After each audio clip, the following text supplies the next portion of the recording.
All right. What's up, buddy? How are you today? Yeah, I'm all right. We got a great show. First of all, Steve and I want to thank all our fans for the support they've shown for Talking Sopranos podcast. You guys are great. We love doing the show, and we're very happy you like what we're doing. Thank you for the love. A lot of people have been asking us to create some Talking Sopranos merchandise. So we did. Here is the official Talking Sopranos t-shirt. We got the official mug. So you guys asked for it. You got it. You can get your official Talking Sopranos merchandise right here on the Talking Sopranos website. You could get a t-shirt like the one I'm wearing, or you could get a mug like this.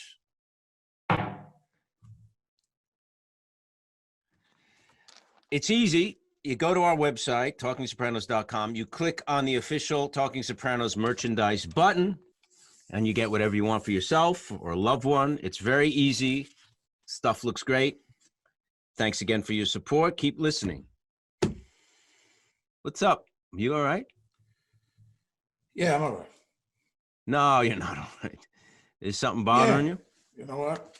You want me to be honest? I'm going to be honest. Yes? Be honest. So I get this beautiful Talking Sopranos shirt in the mail. Yeah. And what does it say? Talking Sopranos with Michael Imperioli and Steve Schirripa. Right. Those are our names. I did not approve this shirt, Michael. Well, what's the problem? Okay, I'm supposed to be your partner, but everything we do in the last 20 years, everything we've done together, your name is first. Your name's first, and I'm like the second banana. All the time. No. It's alphabetical, Steve. Yeah. Both letters are alphabetical. M before S, I before S. You know, you're giving me the bullshit. Why? Because... No, I'm not. Abbott and Costello, Lewis and Martin, Cramden and Norton, Lennon and McCartney. It's all alphabetical. Yeah. McCartney's still not happy about that, believe me. Listen to me. You think he bears a grudge? I think he absolutely bears a grudge like I'm bearing. I'm bearing a grudge. Why? Because you won an Emmy Award. You were nominated for a couple of Golden Globes. You wrote 5 episodes. You've been throwing this in my face for years. You know, I know what this is about. Yeah, okay? I know what it's about, too. I know. No, it's about the first day on the set. You got to hair up your ass because you wanted some big roll out the red carpet, heroes welcome because it was your first day. But, you know, I was told by upstairs to keep my distance from you because there was intel out of Vegas. There were reports. There was a disgruntled comic. There was some, I don't know, point shaving, some bullshit. Listen, you want to present some choir boy image, but I don't buy that. And I've never bought that. And the fans don't really buy that. You can hold up dogs and kiss babies, but that's not going to change things. Okay? You got a problem with these things. Andy, why don't we send them all back and make Steve happy? Because obviously this is an issue. I don't really give a shit. I never asked for it alphabetical. I just assumed that's how they chose it. You know exactly what you're doing. You play that little fucking act that you play. Yeah, you know what you're doing. You're pulling the strings from behind. I'm not pulling any strings. The next batch, I better get approval or withdrew. Yeah, they won't. I don't know if there'll be a batch. Listen, go to talkingsopranos.com. Go to the official Talking Sopranos merchandise button and order some stuff. Get it while it lasts. They are nice shirts. What's happening? How are you? Look at this. I'm good. See this jacket? Yes. This is the jacket I wear in today's episode, The Happy Wanderer, during the card game. This is an Armani suit. I have the pants, too. Wow. That's really fantastic. Yeah. And it still fits you. It's a little big. I don't know how, but... Really? I don't know. Yeah, it's nice. I'm thinking maybe of selling it, raising money for maybe the Jazz Foundation. Oh, that'd be nice. Wow. We'll and you wear it in what? Stay tuned. Fans. What scenes exactly? Do you remember what scenes? You see me in the card game. When the card game starts, the executive card game, I'm wearing this. I might be wearing it in the fish market, maybe too. With Robert Patrick, when he comes to the door. Yeah, all right. That's nice. So, but I like it. Even more exciting, much more exciting than this Giorgio Armani jacket is today's guest. It doesn't get much better than this. You're only going to get this kind of quality guest on Talking Sopranos, and it's a real honor because the show Fantastic. would not be the Sopranos without her. It just would not be. Born in Bay Ridge, grew up on Long Island, moved to France after high school, worked as a fashion model, appeared in several films early, but the big break, of course, was Goodfellas, which she was nominated for an Oscar, Golden Globe, nominated for 4 Emmys and 3 Golden Globes for The Sopranos. Other films include Someone to Watch Over Me, Medicine Man, Basketball Diaries, which I also was in. The one and only Dr. Melfi, Lorraine Bracco. Yay. There she is, Lorraine. How are you? Good. Hi, Steve. Hi, Michael. How are you? Hi. Great to see you. Let me just start off by the only card game I remember you in is in Goodfellas. That's right. That was one. I don't think you were wearing an Armani suit that day, but I remember that one very well. I know. That's become one of the classic card games in cinema history, I guess. No shit, Sherlock. No shit. Hey, No Lorraine, shit. now, did you guys meet on Goodfellas or no? I mean, I know you didn't work together. Did you meet or did you know each other before The Sopranos? No, we didn't meet before this, but we met somewhere along. Maybe on Basketball Diaries, I met you. I think. Maybe. Yeah. Hey, so Lorraine, so we got a whole bunch of diehard Soprano listeners. We've been doing this for a while. I mean, we got like millions of people, honestly, and they don't, they know about you as Dr. Melfi. But so you were born in Bay Ridge, which I was born close to there. You grew up though in Long Island, huh? Yeah, my parents moved when I was about 8 years old to Long Island. Okay, so you grew up there mostly. Now, when you were young, I know you were a model. Did you want to act, or how did that come about? Well, I was voted the ugliest girl in 6th grade. Is that true? So I think the modeling thing was big on my list. Really? And I modeled for a while. I went to Paris. I lived in Paris for a while.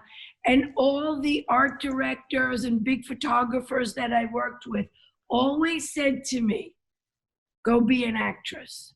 Go Really? be an actress. Even one night at dinner with Catherine Deneuve, she said to me, oh no, you're an actress. Mm. Really? I was Really? like, yeah, no, I'm fine. I'm happy. I just felt that I could never make it. I'm a diehard New Yorker, as we know. I didn't see myself in Hollywood anywhere, anyhow. Who knew? And you lived in Paris for how long? 10 years. Wow. I You're didn't know fluent, that. right? You speak fluent French. Oui, mon amour. Yes. Very good. So how did you make the transition? How did it happen? From model to film. To acting, yeah. Okay, so when I was in Paris, I took some classes with John Strasberg, Lee Strasberg's son. Mm. And I had done a lot of commercials in France. So I was, I was like the girl next door in France, let's put it that way. And then I started to get these calls from directors to come meet them to be the American in Paris. Also, it didn't hurt that I spoke French. And so I did a couple of little really bad movies. I was bored to tears because all you do is, as we know, sit and wait. I didn't know about building a character or any of those things. So it was very boring to me. So then you get started, you come back. Now, Goodfellas, did you audition? How'd that come about? Well, But did you do anything before that? Did you do movies or plays before Goodfellas? What happened was I met Harvey Keitel in Paris. And he said, oh my God, I can't believe I had to come to Paris to meet a girl who's from Brooklyn. So we hooked up and we spent 7, 8 years together. And in Paris one day, he turned around and he said, listen, I got to go home. My work, my life is in New York, and come with me. So I went, and I sat at the Actors Studio for a year with Harvey. Wow. Special permission. Right. Special All right. permission. And now, what did you do? Someone to watch over me before Goodfellas? Yes. I love that movie. Yeah. Before I even met you, I'm not kidding you. I love that with Tom Berenger, and you played, the blue collar girl. I love that movie. Ridley Scott. Oh, that's So- Ridley Scott. Wow. It was so good, really. I thought you did that after Goodfellas. I'm all confused, man. That's okay. You're allowed. So Harvey introduced you to Marty. Is that how that happened? Well, I had met Marty socially, yes. Right. Okay. Dinner with Robert and Marty and who else. And then one day, he asked me to come read for the movie that he did before Goodfellas with Griffin Dunn. After Hours. After Hours. And I went in and I really thought I gave a really good audition. I was like even happy with myself, which is very rare. And I came home and I said to Harvey, I did a really good job nailing this, Soho artist. At the time I lived in Tribeca, it was my milieu. And Marty called me that night and said, I really like you. I'm not giving you the part. One of the big reasons I'm not giving it to you is because you're not experienced enough, and I have to bring this film in on time. I'm in trouble. I went over on lots of my other movies, and I have to really behave, and I'm a little nervous, but we're going to work together. Was that the Rosanna Arquette part? No. No. Dark-haired girl. Oh. Was it Linda Fiorentino? No. Linda Fiorentino, right? Yes. Yeah. Yeah, but at the time, so when he told you that, right? Like we've all heard that, right, Lorraine? Yeah. So I like you, I love you, but you didn't get it. Steve, 100%. I hung up the phone. I looked at Harvey and I was like, fuck him. That's never going to happen. Blah, blah, blah. And it's a funny thing. I've always had a sense of a director who would like me because I'm not your normal kind of girl. So when I saw Raging Bull in Paris on the Champs-Élysées when it came out, I said, oh, this director would like me. Mm. It's like, from a photograph, I say, oh, this photographer will like me. I just kind of knew the people who would get me and not get me. And seeing Raging Bull, I said, oh, this guy will get me. And so I hung up the phone, cursing, yelling, as usual. And and then he called up and said, I want read the script, but Robert De Niro had given me the book before and said to me, read the book. All right. Wise Guy, which is called Wise Guy. Nicholas Pileggi. From Nick Pileggi, right? Nick Pileggi? Yeah. So I read the book and I looked at Robert and Harvey and I was like, I get it. I'm from Long Island. I was brought up in a Jewish neighborhood, which I thought was, really good for the role. And Marty called and asked me to come meet him at his apartment to talk. All right, well, this is good, right? This can't hurt. I said, I can only shoot myself in the foot at this point. So I go up and Ray Liotta is there. And basically, he just wanted to see Ray and I together. Chemistry read, I never read for it. No, but You just never read for it. see the chemistry between the two of you if it worked. Wow. Well, obviously, it certainly did. That's Yeah, Wow. no, Ray and I got along really well. By the way, Ray was a rock for me through the whole movie. There's no ifs, ands, and buts about it. You know, he would shove me in my mark. He would, he knew I didn't have that much experience, really. Yeah. It's like I'll never forget one day when I was working on Someone to Watch Over Me, the script girl came over and we were doing this scene in the cafe where I end up in the parking lot hitting him. But in the cafe, we were eating and the girl comes over after the first take and says, okay, so you did this and you did that. And she's telling me that I have to repeat my actions with my words. And I was like, what? Yeah, it's really hard. People don't realize that. I was like, what is that? Yeah. And so I started to cry. I didn't even know what it was. Yeah. And Disney comes over and goes, what's the matter? And I said, well, they never taught me that at the actors. Right. No, They don't teach you that. They don't teach you that. And God bless Ridley Scott, which is one of the reasons I adore him. He said, just do whatever. I'll figure it out. That's good. That's good. And that's a master filmmaker. Instead of making you totally crazy in trying to figure out, I was a novice. I didn't know. I never even heard of it. Yeah, but if you had to think too much about that stuff, the scene would have been terrible. And Ridley knew. Ridley knew that, and I said, I mean, I never even heard of that.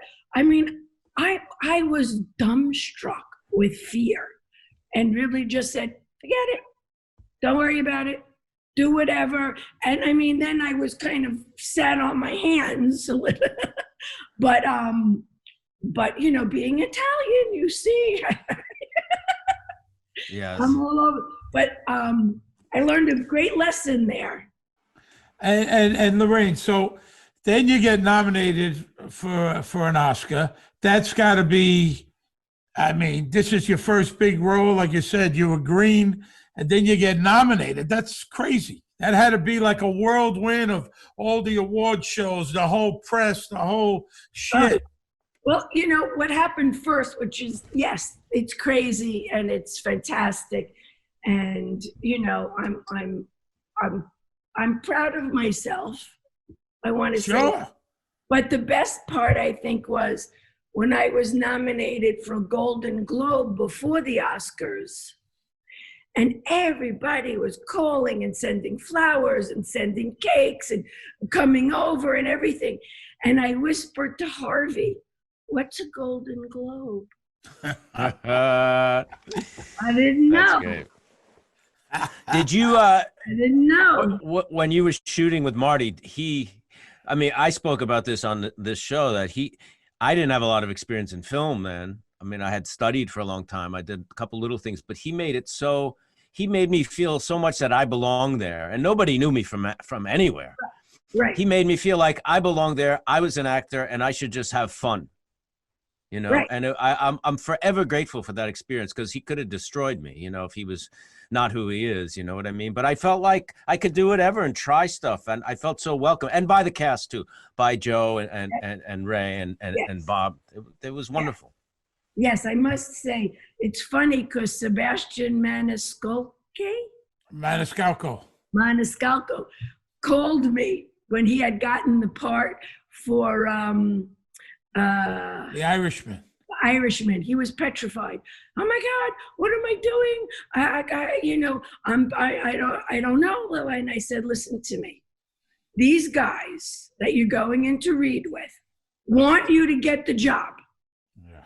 They do not want to fuck you over. They do not want to hurt you. They want the best of you. And he was like shocked. I said, no, breathe, relax, know your lines, know where you want to go with the character. You'll be fine. And he did a really good job in the movie too. And he said to me after, he said, you're right. They wanted me to be good. They know for sure. get the best out of everyone. That's Marty's job. Marty always says, what? 90% of his job is good casting. Well, that's what the good directors say. And then making you feel welcome, so you're relaxed, so you will create and you will open, you won't shut down. Because when there's tension, I find I shut down. Of course, we all do. Yeah. Anybody does. And you don't want to take a risk. You don't want to take chances. Look at a little kid. Yeah. Once you lose that enthusiasm or that confidence or that courage with a kid, bye-bye. Absolutely. It's the same thing, because we have to open. You have to allow yourself to have any kind of creative movement. Yeah. Whether it's a physical, whether it's speaking, whether it's costume, whether it's anything. Lorraine, so Suzanne Shepard played your mother in Goodfellas, Edie's mother in Sopranos, and my mother on Blue Bloods. I love it. Oh, that's pretty funny. God bless her. Yeah, she's great. That's 3 good roles. That's great. So then the Sopranos come. Did you read for the Sopranos? Did you have to audition? Yes. You did? Yes. Tell me what that's about. Tell me how that one. I think it was more Chris Albrecht bringing Jimmy, me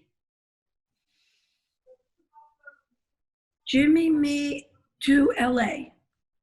And David, the 3 of us, I think we went. Was it a reading? I don't know if it was really an audition, but I think Chris Albrecht just wanted to see us in person. Gotcha. I really do think it was more of that kind of thing. But I went in and I read with Jimmy, and I threw the monkey wrench at David when I said, I've played Carmela. I'm going to have a hard time doing that again in a different way or a better way or whatever. But I'm a very different woman now. I want to play Dr. Melfi. Oh, it's your idea? Yes. Wow. So you read for Carmela, though? You did read for Carmela? Never. I didn't read. Gotcha. Oh, but I only read for Melfi with Chris, David, and Jimmy, and they brought us to LA. But Gotcha. they were interested in you for Carmela. That was, Yes.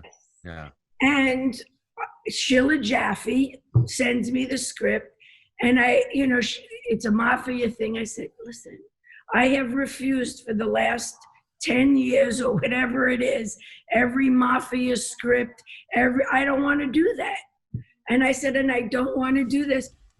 Sheila begged me, please read the script. Please, just meet him. He just wants to meet you. And no. And finally, she was like, listen, do I have to get on my knees and beg you to read this stupid script? I said, no, I'll read it, okay? I read it, and I was like, whoa, wait a minute. This is a great script. I said, but I told my agents, I don't want to play Carmela. They're like pulling out their hair. What do you mean? I said, I don't want to do that. I want to play Dr. Melfi. And I remember their words. The title is The Sopranos, not Dr. Melfi. Bad advice, right? So I said, Bad advice from the agents. So they begged me to go in, meet him, but don't tell him that.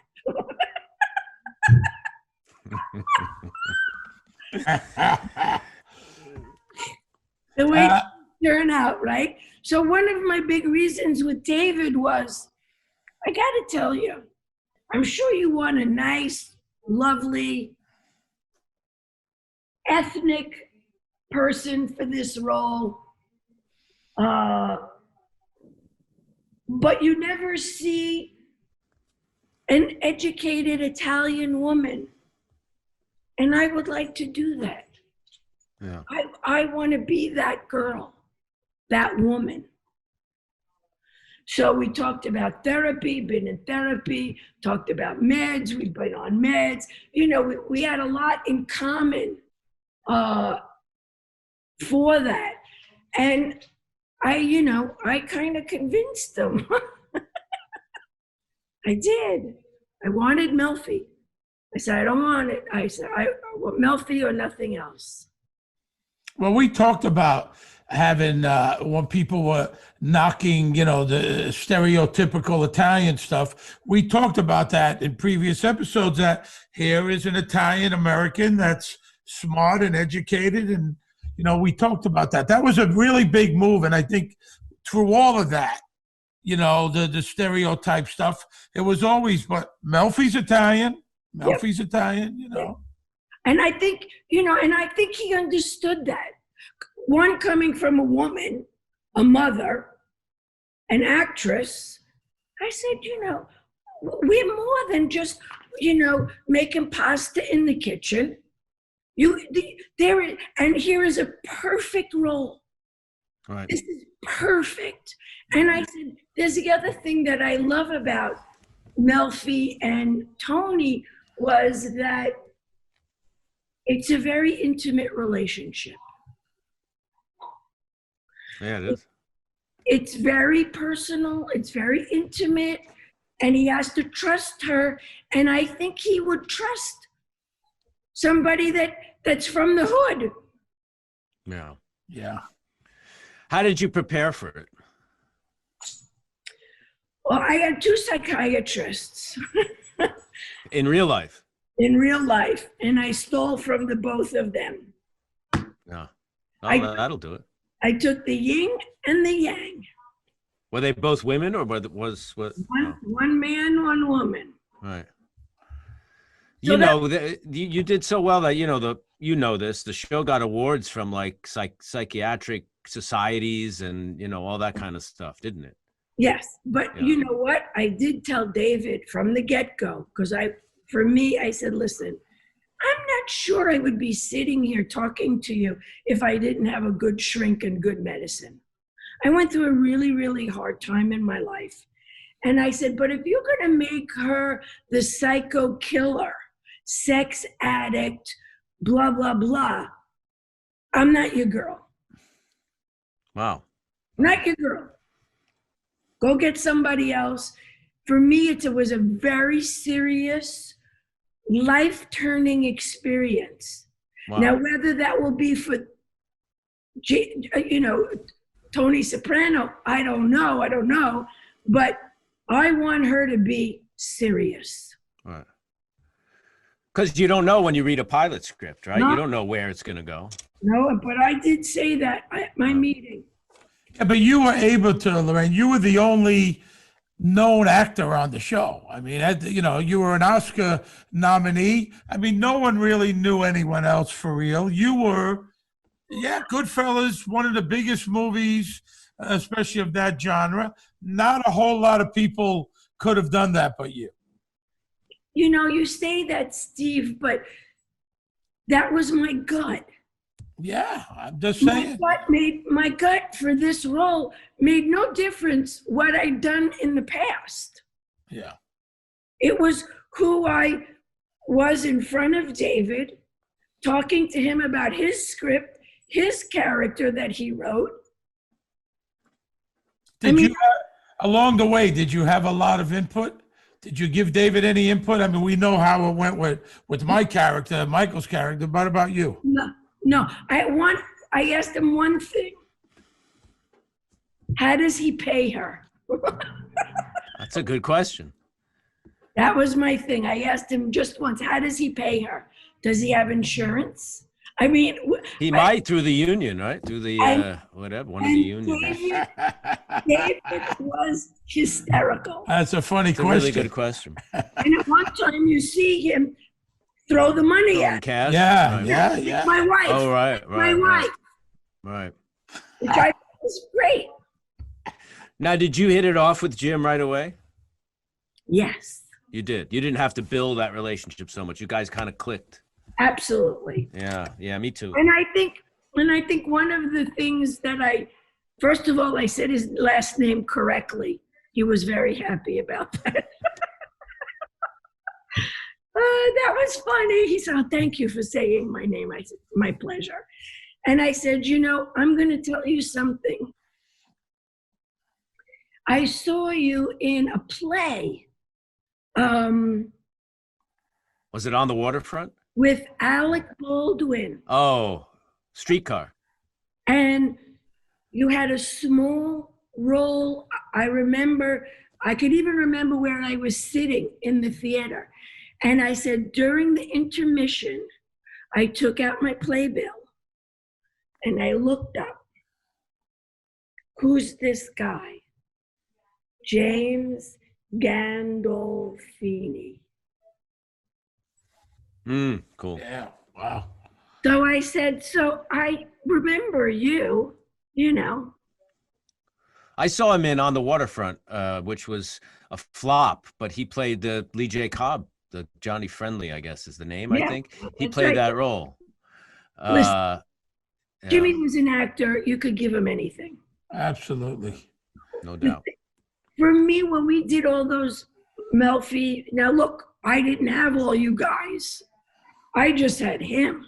Yes. Yes. So yes. it was a very, he was, sometimes what he would ask for was for the film to be really long so he could do most of his part like in a monologue. Really? So he would ask 4 or 5 minutes of, you know, to have on you know, in the camera. Just so, keep rolling. So he could just one thought.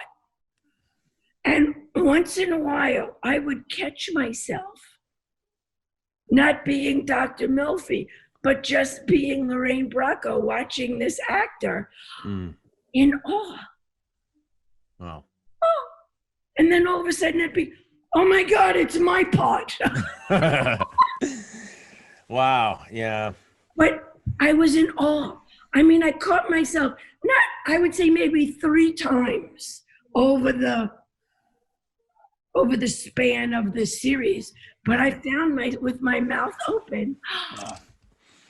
Yeah, because the majority of your stuff was so that kind of pressure cooker contained, just you and him in that room, in those chairs. I mean, you had scenes outside and with Bogdanovich and with your kid Right. and your ex and stuff, but primarily that was the crucible, right? You guys just in that, you know, our stuff was always all over the place in different locations and different physical things. And so it was a particularly specific intensity, I would imagine, right? All the time. Absolutely. And, you know, I mean, he always came in, he had a monologue. Yeah. How do you feel? How are you accepting that? I mean, you know, and then he would go on his, you know, his tangent of whatever, you know, David had written for him. Did you usually shoot his side first, or were you shooting both? You know, did you do a master and then both sides at once, or how would that work? This is where I get to curse him. Okay? Yeah. So we would always shoot him first because he was the storyteller. Right. You always do that. You always, you know. So 2 cameras, everybody blocked off, dark, everything dark. Everything dark behind me so that there was no movement or anything like that. And then we would turn around and that bastard would take his clothes off. He would do lots of things with his hands and tongue and mouth. And of course, nobody could see him except for me. Oh, that's funny. So I would be like, excuse me, you know how you do, excuse me, he's doing things, you know. And they would like, they were like, oh, Lorraine, come on, let's go. Meanwhile, they told him, take his pants off, show me his tushy, which was surprising me, Russmore. You know, I would be like, put that away. And I'm the one who always got in trouble. Lorraine, now didn't you a lot of times shoot your stuff on a Friday night? Well, definitely. Well, the pilot, I remember we finished it very late in the night. But yes, whenever I would show up on the set, he would curse me. It was late at night, right? I mean, a lot of Always times. late at night, and he always had a huge amount of dialogue. One time he picked me up. I was all nice and pretty and brown and suntan in a little nice summer dress, and he literally picked me up and threw me across the makeup room and said, "Who died and gave you this part?" Because you only would work one day an episode usually. Correct. You had the best job in show business. Best job in show business. I remember you telling me in one of the episodes I had like 10, 12 days, you said, "You'll work more in this episode than I will in the season." Oh yeah, no, he used to like growl at me. Arr. But you had great stuff every week. So thing, good. yeah. And I'm not just saying this, Lorraine, now, and I've said it in interviews. Now that I'm older, I think I enjoy the Melfi stuff with him. I think I understand it better. And it's so good.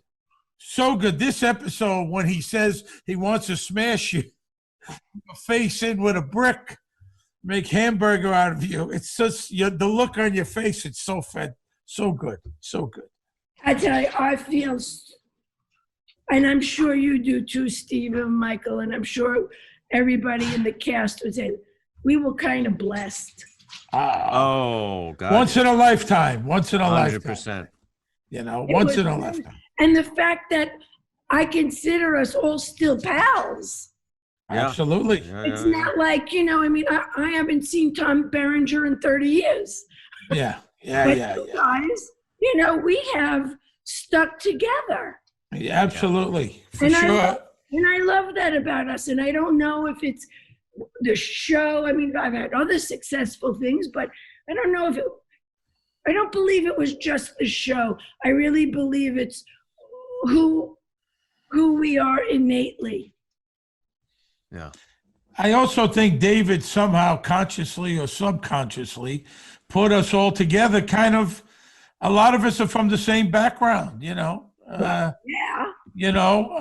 And like you said, and even though you never worked, I never worked with you, and Michael, you never worked with Lorraine, right?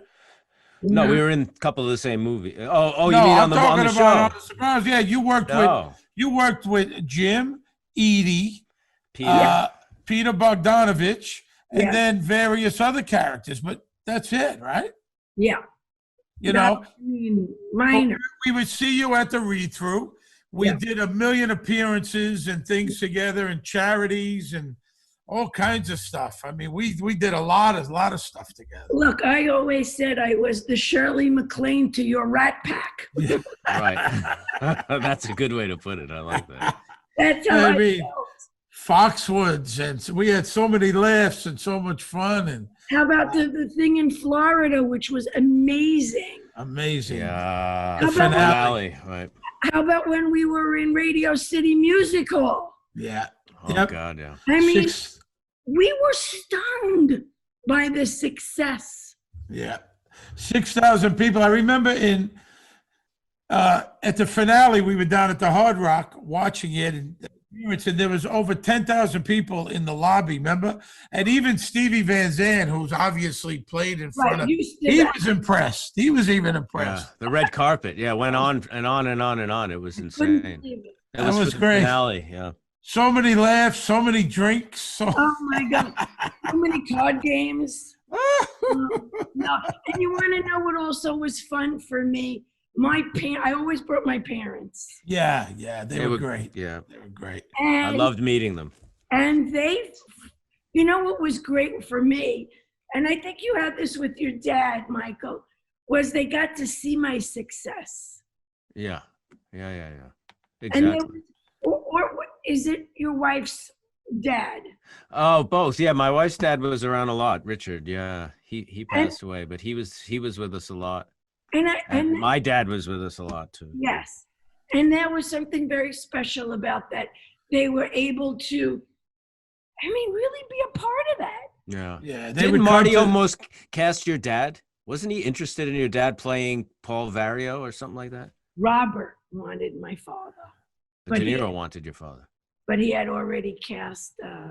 Paul Sorvino. Right? Wow, that would have been interesting. But had to live with him. Yeah, right. hey, but when we did those appearances, they were so accommodating. Like you said, your brother Sal used to come a lot, Lorraine, and I had friends of mine come, and But didn't you get a kick out of them enjoying it? Oh, absolutely. It was- They were a part of it. Foxwoods, yeah. Of our families would go to Foxwoods, and again, it was nice that they felt my success. Really, yeah, at the premieres and. Absolutely, and who else? I gave them all my cash.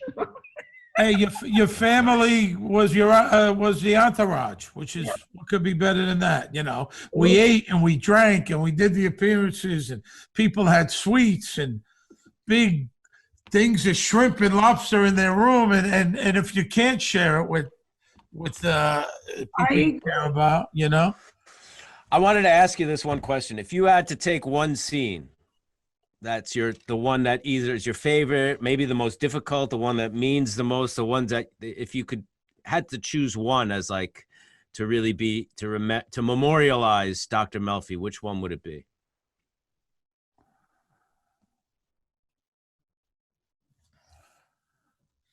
That's a good question, Michael. It's not an easy one, but because there's so many heavy ones. Or an episode, maybe. That might help narrow it down. Wow. Forget me. My favorite episode is with you and the Pine Barrens. Pine Barrens. That's a fun. By far, my favorite episode ever. That's I a good one. watched it. I loved it. Was Employee of the Month the most difficult and challenging for you? I want to say the pilot. Because Really? I always felt I was the weak link in the show. Wow. Well, that certainly is not true. That's your own actor's neurosis and stuff. I felt that, who's going to be interested in listening to two people sitting in a chair, blah, blah, blah, blah, blah. That's what made the show. That's what made the show different. Who would be interested? Everybody. Yeah. That's basically what made that was the whole thing. What's the show about? A mobster who's got problems with his family, work is blah, blah, blah, blah, blah, goes to a therapist. That's the whole key to the show. Otherwise, it would not have been the same show without that component. Without a doubt. But you understand going into it when you have you and Edie and the kids, there were great scenes, in the pilot. Yeah. I will tell you this.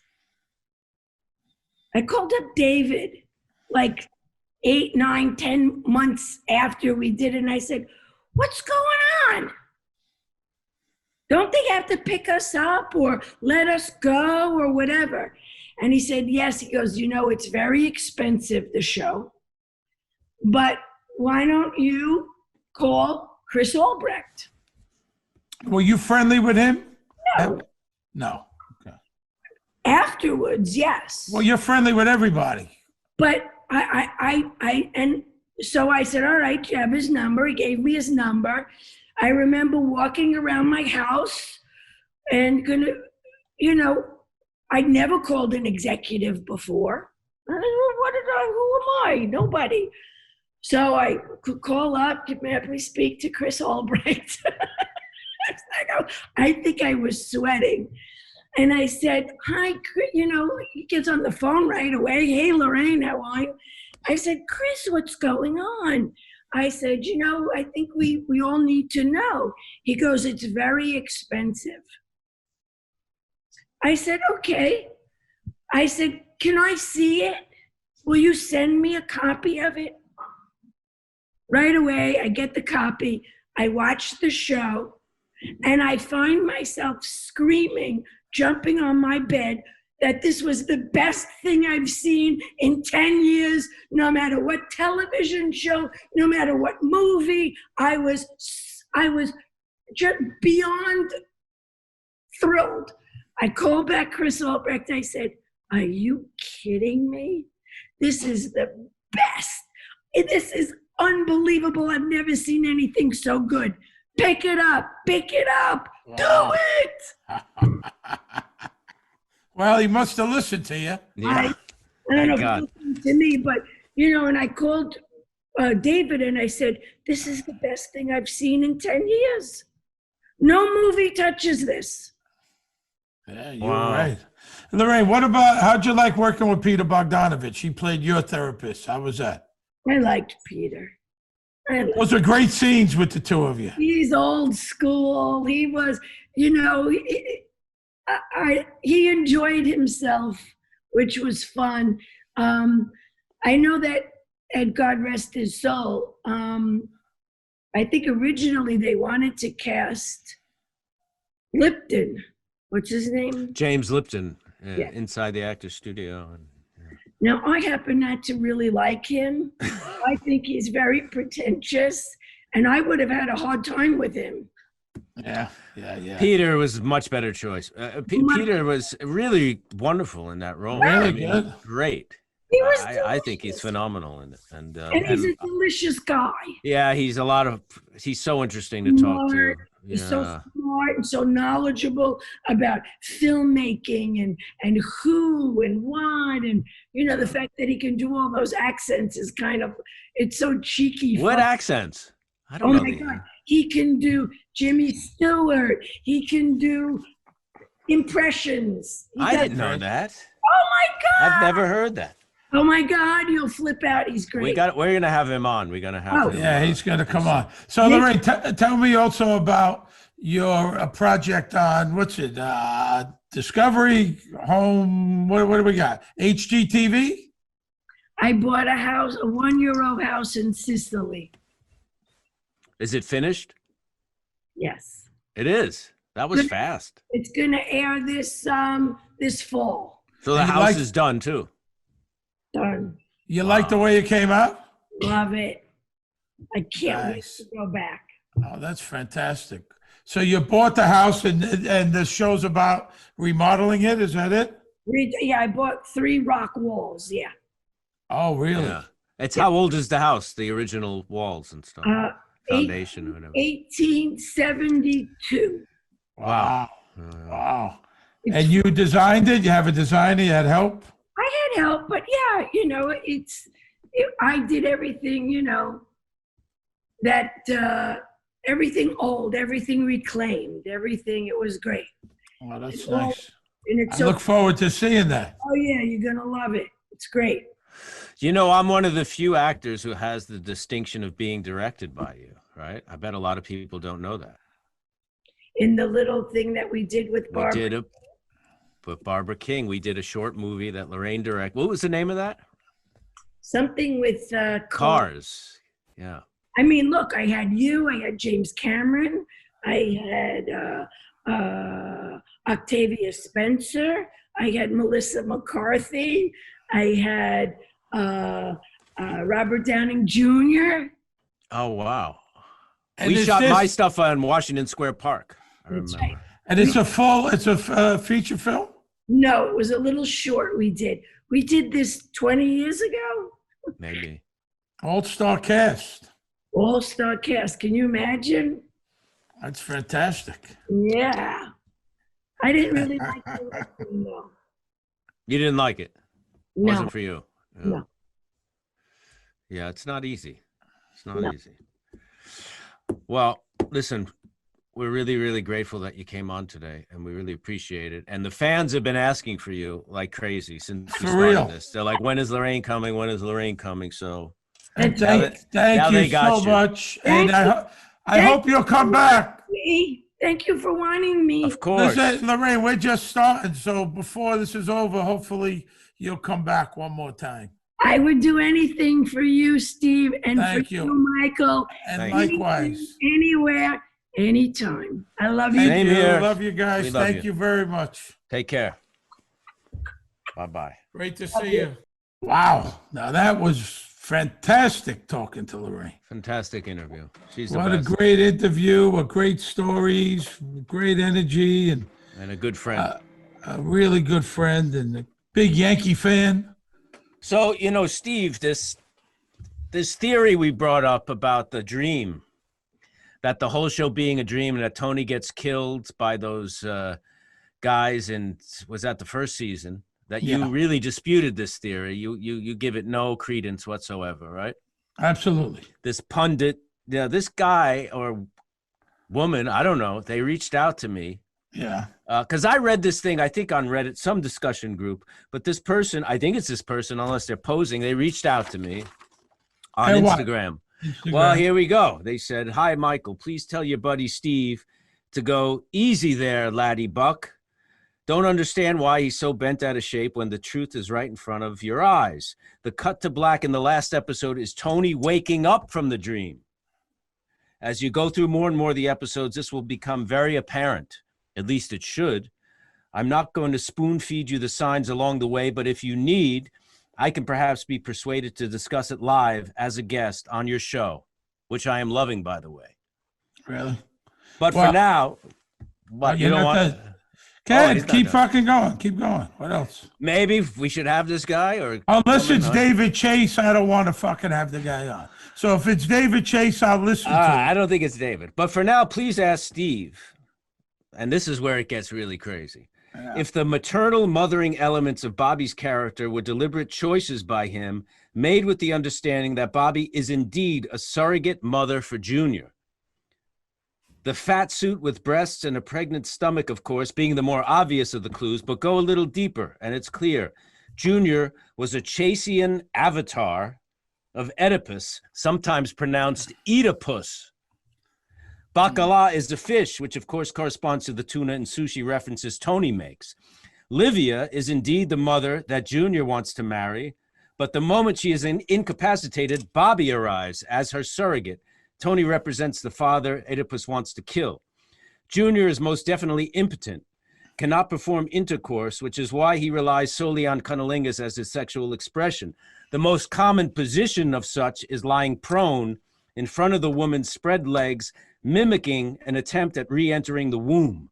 Junior's relationship to the maternal runs far deeper than Tony's. So my question is, if Steve was hip to all of this and interpreted it into his nurturing and protective physicality over Junior, or does Steve just do what's on the page? Either way, it works for me and was most effective.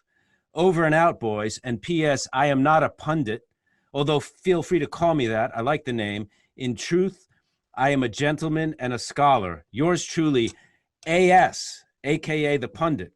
Now, I'm thinking A.S. is Anthony Soprano, but it could also be... Give me that paper.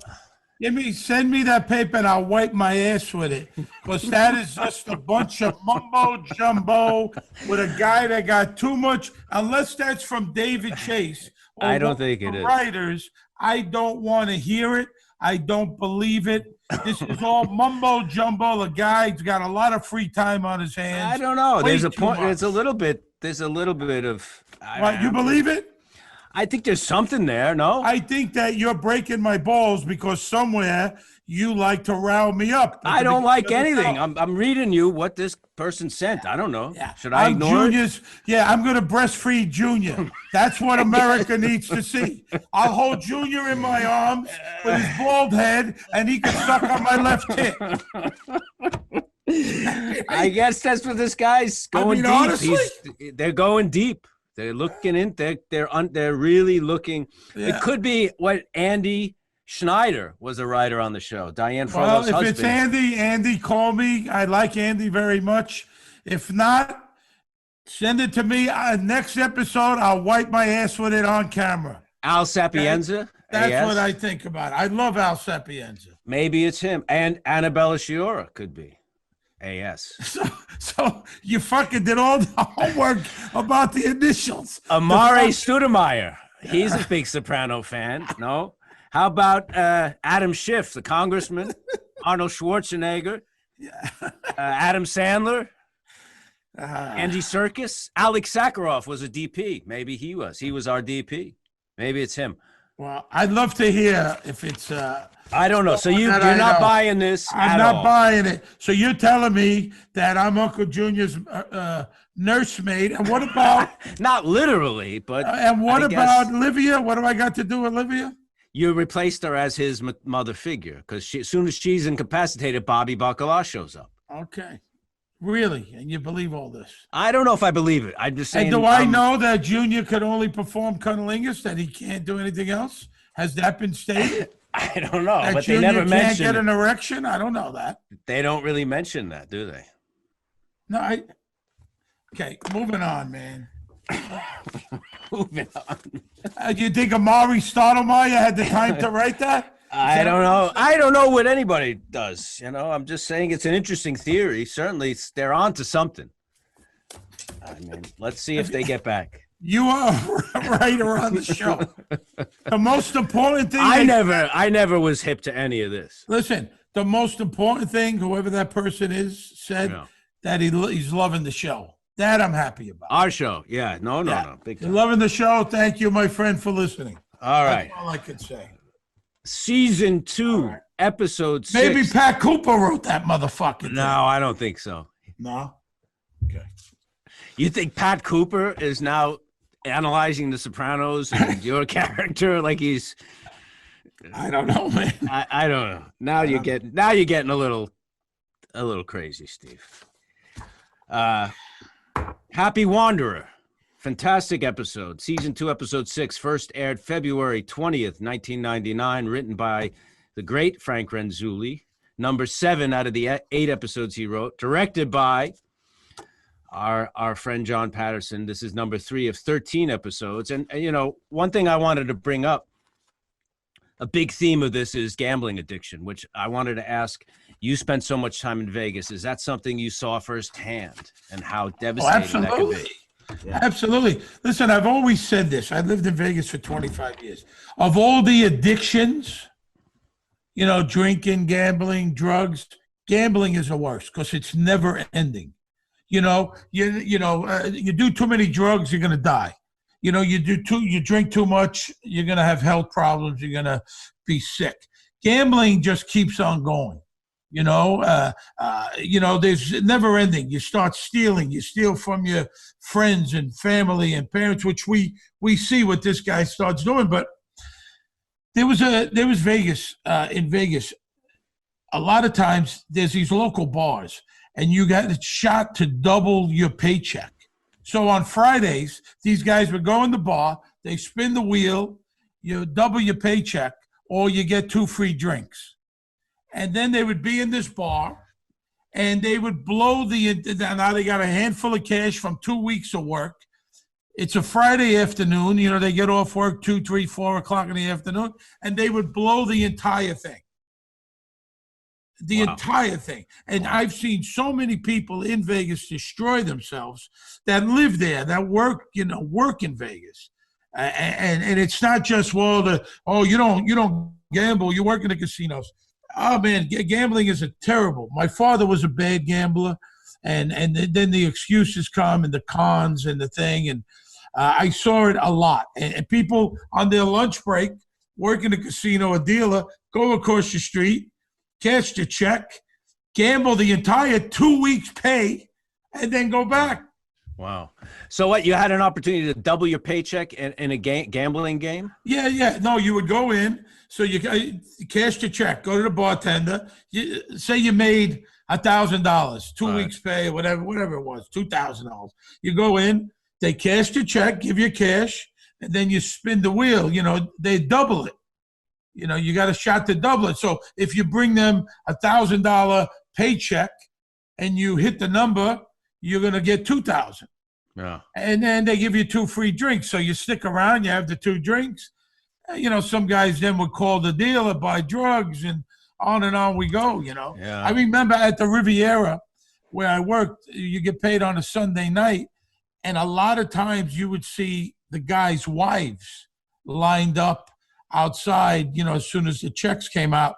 The wives or the husbands would pick up the check because the wives or husbands had gambling problems. So they wouldn't blow it.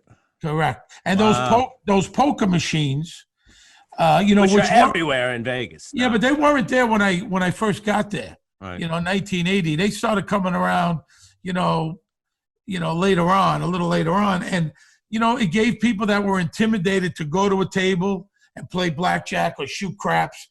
Now you could play at 7-Eleven. Now you could play in the local bar. You drink for free. You buy $20 worth of coins. You drink for free. A lot of times you eat for free. People that wouldn't normally be gamblers became gamblers. That happened a lot and never ending. Now ATM machines, they keep on banging that out. Now you could gamble online. So you have a few drinks, you wake up in the morning, you're down $5,000. So it's not, people always say, oh, it's just the tourists that come and gamble. It's the people who live there and work in the industry. A lot of locals have problems. The people that can, the people that can control it and, enjoy and, limited like you do. You like to play. I don't like to gamble. Yeah, I like at all. blackjack. I get very bored. I don't like it. I don't like losing the money. But more than anything, I get bored from it. But it's a problem. And we're going to see. So here we open up the episode. It's school college night. The different recruiters come in. They talk to the kids. Guy from Brown at first, which is our producer Eileen Landris's alma mater. Brown University. Oh, really? Yeah. And listen, I remember going through it with my two daughters. It's a lot of pressure on these kids to get into the right school, the best school for them. And there's a lot going on. And the parents. The school bathroom. Tony's in the bathroom, joined by Davey, who is Robert Patrick, David Scatino. You know him from Terminator 2, all kinds of stuff. This guy's in everything. Sons of Anarchy. All the time. He's a terrific actor. He's a very good actor. Strong actor, he really is. Artie did the catering. And Johnny V makes a whole meal out of like a stain on his jacket. Like he always brings something physical in every moment. Like no matter what he's doing, it's really specific. And he's got the stain on his jacket in the bathroom. In the next scene, he's brushing it off. I don't know what he's got, but he always brings that. It's great. And Davey, who is kid is also goes to the high school with Meadow. They're classmates. Goes to Tony and is asking him. Who's he like in the game tonight? Tony's there for his, who he likes tonight. Tony's there for his daughter to try to get her into the best college possible and listen to what's the best place for her. They wind up in the school hallway. Artie lays out the pastries because he always gets roped into, doing the food catering. And that's volunteer stuff, obviously. That's on the arm. He's not getting absolutely. He's hearing good things about Brown. David's son Eric says it's a good school, lots of star fucking, which I guess means there's a lot of celebrity kids are always there, right? At Brown. I know JFK Jr., but a lot of celebrity kids go to Brown, which is, I believe, up in Rhode Island. Providence, I think. Now, this is something Tony says, which I don't quite understand. In high school, they were Y.A. Tittle and Joe Namath. Two football players. Now they're Alan Alda and Phil Donahue. What does that mean? I mean, well, I think Y.A. Tittle was a quarterback as well. Yeah. Obviously Joe Namath was. Quarterbacks are always the big stud position in football, right? Like Mr. Popularity. Maybe they were studs and Mr. Popular, and now they're kind of milquetoast, kind of middle of the road white bread. I don't know. I'm not. Is that what it means? And Artie's not happy. Artie's not happy with that analogy. Artie, you see the look on his face. He doesn't. Oh yeah, he changes. He doesn't like it at all. It's a little bit.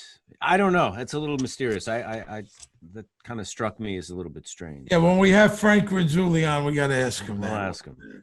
The dark school hallway. David talks with Tony. He hears through the grapevine, you're taking over your uncle's game, the big one, and he likes to play. And Tony, as a friend, and someone whose kid also goes to school, he's telling him this is not for you. Stay away. Stay away. These guys play big. He's very sympathetic to him too. Absolutely. Very understanding. And he says, believe none of what you hear and half of what you see, which is in the song "Heard It Through the Grapevine" by Marvin Gaye, but it's actually a quote from Edgar Allan Poe from his short story "The System of Dr. Tar and Professor Feather." But Tony, I think, is referring to the song. Well, he is. He says, like the song says. But it's a big deal. The big deal here is that Tony's inherited this game now. He's taken over this game. And we'll see, it's a big deal for Tony. Yes. This is a legendary game that his father started with Uncle Junior years and years ago. When they were kids. And they were kids, and it's a big deal. Melfi, this is a great scene. Melfi's office. Do you want to tell me what you're thinking? He says, I don't think you want to know. I'm thinking I'd like to take a brick and smash your face into fucking hamburger. Yeah, very. My God, I mean, Jesus. And the look on her face, I mean, she's, it's just so good. So good. I got the world by the balls, and I can't I stop feel like a loser, a loser, And then the famous quote, he asked her, she asked him, he told him what he was feeling. Is this a woman thing? You asked me how I'm feeling. I tell you how I'm feeling, and now you're going to torture me with it. Just an incredible line. It is a really good line, I mean, but he does. I mean, the big question here is he does he's got the world by the balls, especially now with this card game. He's making a lot of money. He's got the potential to make more money. And it's not enough. He's not happy. It's a very spiritual, existential problem, I guess. Well, she also says your parents made it impossible for you to feel joy. Yeah, I guess. I don't know. Do you believe that stuff? Yeah, I do. You do? Absolutely. That it's. I think I think especially his mother. Everything's negative. Yeah, I honestly believe that. And also, Tony is pissed. I think this therapy isn't working. I think he wants a magic fix, and I don't think it's happening. He's going to her. We're going round and round and round. The mother. He don't want to hear that. I think he's pissed off. It's just not working. He's expecting better. He's expecting results. I think so. And they're not happening. Yeah, I the, guess. the card game. Audie, Richie Aprile. Vito Spatafore. Is that the first appearance of Joe Gandolfini as Vito Spatafore? As Vito Spatafore is the first one. We saw him as a different character in the bakery. Right. When I shot the guy in the foot. When Christopher shoots the guy. And Tony Sirico's, Paulie Walnut's real life brother, is dealing. Carmine Sirico is a dealer, good guy. Retired guy. He used to, like we talked about with Lorraine, he would come with us on some appearances and stuff. He's a Brooklyn guy, a funny guy, and he got a role in there. You know what makes me laugh here? Audie, who, is completely pussy whipped by Charmaine. He's playing. He snuck out and is playing. He's playing. Yeah, he's having fun. That's not a big game, obviously. That's a little game. No, it's a fun game, but he wins some money and he scrams. And Richie's there lending money. I mean, it's his card. It's Richie's card game, or is Richie just there to loan money? No, I think it's his card game. It's his card game, and he lends him $7,000. David is into him for $7,000, so it's not that small a game. He's a degenerate. Game, no. Yeah, we see what a degenerate this guy really is. I mean, gambling on the mind here. Meadow and Eric are practicing a song. Miss Saigon. That's the song they're doing. A song from Miss Saigon. She said, we got our work cut out for us. I know you're disappointed. Meadow wanted to have a solo. She checked off the box, and obviously they didn't give it to her. They gave it to Gudrun, which is a very interesting name for something. Gudrun gets the solo. She says it's important for her with college to have a solo. Right. A solo. Now, here's one of my favorite scenes, the doctor's office. This is Tony and Junior's relationship is all about. This is the best of Uncle Junior. And they're talking about Tony's having the executive game and he's breaking his balls and he's kind of saying, you could run it if you want, knowing that Junior's under house arrest. He's wearing an ankle bracelet. Junior doesn't really have a choice here. Yeah. Junior explains that him and Johnny Tony's father started this game 30 years ago, and what a great, how sharp Johnny was, how great a businessman he was, and that they had started this game so many years ago. And Tony says, well, if he was so great, all he left us was chichi beans. Right. Chickpeas, right? Yeah, let us, in other words, left us nothing. And he says, "Are you kidding me? He left your mother a package that could choke an elephant." So there was money. Well, there was, or there is. There is. They talked about an early episode with Janice. Right. Maybe there really is some money. And then they bring up for the first time Uncle Eckley. The younger, so Junior's the oldest. Johnny was the younger brother, and Eckley was between Johnny and Corrado Jr. And Tony knew none of this. But he's got that great line. He says, I remember my mother and father arguing, and she kept talking about my father's feeble-minded brother. I always thought she meant you. I mean, that's a laugh out loud moment. And they say Eckley was strong as a bull and looked handsome like George Raft. Which, it's always, but you can tell this is a soft spot. Junior doesn't really, he brought it up, doesn't want to talk about it. Tony says, you opened this clan. Yeah. And no, he is right. Back then, back in the day, these kind of things they weren't handled. They didn't have a lot of reference points and ways of dealing. He says, they barely spoke the language, but she found them a good home. And I remember when I was younger, there was quite a bit of this kind of stuff. Yeah. Parents couldn't handle someone mentally challenged at home, and then and they went into homes and stuff. Completely different era. And he talks about Livia. She's like the woman who has a Virginia ham under her arm and complains about not having bread, something to that effect. And he tells Tony, some people are so far behind, they think they're leading. Right. Great lines. This is a great, very well written. Scene. And he says that Eckerly was as sharp as a cue ball. Right. And here, my friends, Uncle Eckley was memorialized with the Eckel Awards. And here you go. This is the first annual. The Eckel Awards were given out the night before the Emmys at soprano parties. We had them at Brad Gray, our producer's house. It was just for us.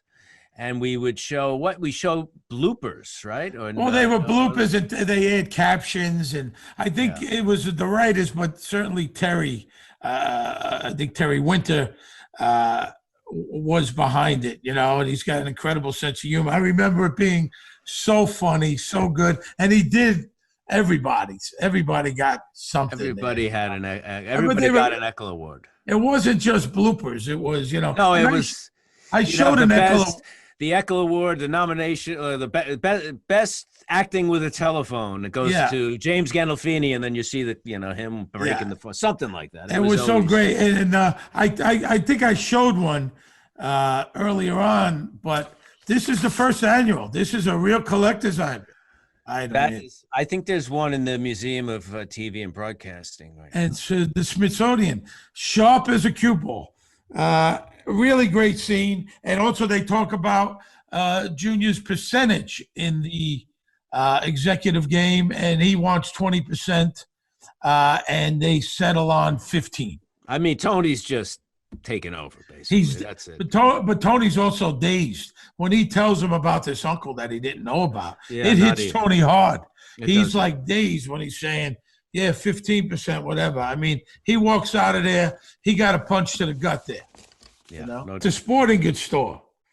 Richie Aprile comes to visit Davey at the store. And David Proval is so good in this scene. I mean, he's like a black cloud that just, his concentration and it's the presence is so strong that he really created an incredible character.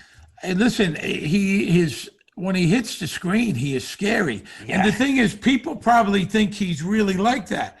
David's a sweet guy that laughs a lot. He's not that guy. Yeah. He's not that guy. And it's so good. He comes on screen, you're scared. So he gives him the envelope. You know, he comes in for the VIG. You know, he's now,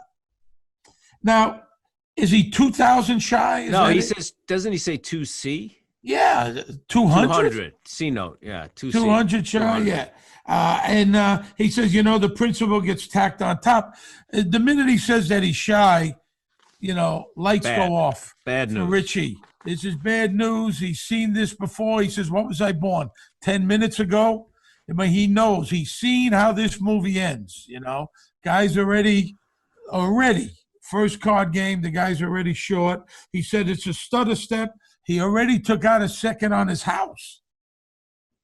You know, and this is what you were talking about in the beginning. Yeah. And he's a con man. He's a liar. Yeah. He's a liar, but he's desperate. He's a desperado. He thinks he's going to have a run and make everything back and then some and get ahead. Absolutely. He's a desperado. You know, yeah. You know, Davey is a flat out degenerate gambler, and he's in over his head here. And he's fucking around with the wrong guy. Absolutely. You know. Absolutely. The fish market. Chris comes in with Matt and Sean as two flunkies. Yeah, this scene, this was a kind of a disaster. I was in L.A. for the weekend for something. I don't remember. I might have been to do a Dennis Miller show, I think a talk show, or it might have been I don't think it was might have been awards. I'm not sure. And I flew in late Sunday, and I had to be at work Monday morning. And I got in so late, I went right. Instead, I figured, you know what? Let's not go to sleep. And I went to the bar that I owned at the time. My wife and I owned it, which was still open. This is a bad story. So I go to the bar, and it's like 3:30, and I think I had to be picked up at 5 o'clock. So I said, let me go to the bar. I'll stay awake. I'll have a drink, because I got in really late. And I literally put down the shot glass and got in the van and went to work. Bad move. I was so tired. John Patterson had to I couldn't remember the lines, and I've always know my lines. Yeah. They had to make cue cards for me. So when I'm talking to the guy behind the counter, there's these big cue cards, and I couldn't do it. I couldn't read and act. I mean, there's no way you can read cue cards and act, because you act looking at the other person. Sure. I couldn't do that. We had to do it. I mean, I look fucking white as a sheet. You could see it. I mean, I'm so exhausted, hungover now. Now it's the worst. Somehow we shot it like line by line, and John Patterson, God bless, rest in peace and God bless his soul. He was so patient, got me through it. And the guys, Lilo Brancato and Chris Tardio, were really supportive. And we got through the scene, because it's a lesson that I learned. I'd never, ever did that again. But it was kind of a nightmare for me. Well, you know what? It's seamless. You would never know in a million years. No, you don't know. So you don't know anything. You don't say, "Wow, what's wrong?" What's wrong with Michael? It's so great, you ask if it's fishy, and the kid says behind the counter, "Well, it's fish." All right. And because Tony probably said to him, make sure you get some fish. Don't get something fishy. Obviously that's in his head. It can't be fishy, whatever it is. Chris explains. You had a lot of lines. It's a big. I had a shitload of lines. They made cue cards, man. Luckily, John Patterson had your back there. He had my back 100%. Chris explains the game to the guys, what's going on. Do not talk to Silvio. He gives them the warning. Don't talk to Silvio. He's crazy when he's gambling, when he's losing. And Matt doesn't like it. You tell them to pay for it. And he says, what are we, piss boys? They're feeling underappreciated, and that's been going on. They want to get close to Tony. They feel like they're, pissants, and they're ready to step up. And this is laying the seeds for what's going to happen later on in this season. But these guys really want to be, they want to be where Chris is, basically. Yeah, but they're gonna be, they're basically gophers in the card game. But Getting that's part of the food, job, cleaning up, right? that's part of the job. They need somebody's got to do it, You and they're make not some going to. tips. You're around it. There's a lot of guys start out that way. It's funny. Chris puts the matchbook just to show you nickel and dimey, always trying to get over these guys. And he puts the guy turns his back. He puts the matchbook under the scale, and he says, "What are you got your finger on it?" And he kind of forces the guy to give him a better deal. And he accuses the guy of cheating him, although he's cheating him. Small potatoes. Small potatoes. The guy, what did you save? $6. Maybe. Small potatoes. We're in the hotel that we had. We saw them in the first season. There's hookers now. Obviously, there's. They took over, and the whole place is a mess. And the clerk is Furio behind. rings the bell that Paulie Walnuts beat the Ariel with in season 1. Yeah, that's the same bell. Yeah. And he comes out and he said, "You're ruining the place." He says, "It's your father made the business deal." And obviously he says, "We need the room with the stove and the other two behind it." They've taken over the hotel and it's all gone to shit. And a hooker comes down and Furio says, the guy's complaining to his seat, and he asks, "Do you take care of this guy?" And it's very obvious. She says, "His beanie spins." Yeah. I make his beanie spin when I take care of him. I think that's a figure of speech, though. I don't think it's.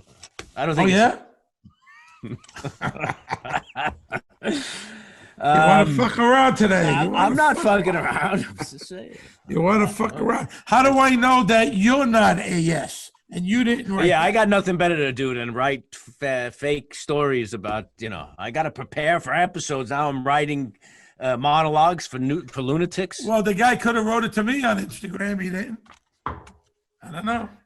Because I'm the one who brought it up. Something's fishy. Besides that fish in that scene. I got nothing better to do. I got all the time in the world, Steve. I'm gonna make up fake people writing into the show. Listen, I don't know. Okay. Yeah. Paulie, what kind of psycho do you think I am? This is what I do in my spare time. Invent false people who call in and write into the show. We'll have them on. We'll prove it. I don't know. You want to bring them on the show? We only have guests. Only people come on this show. I mean, maybe we got to make an exception for only people that were involved in the show. Maybe he is or she all is. The people that made the show great. That's who's on the show. Maybe if they reveal themselves to be one of those.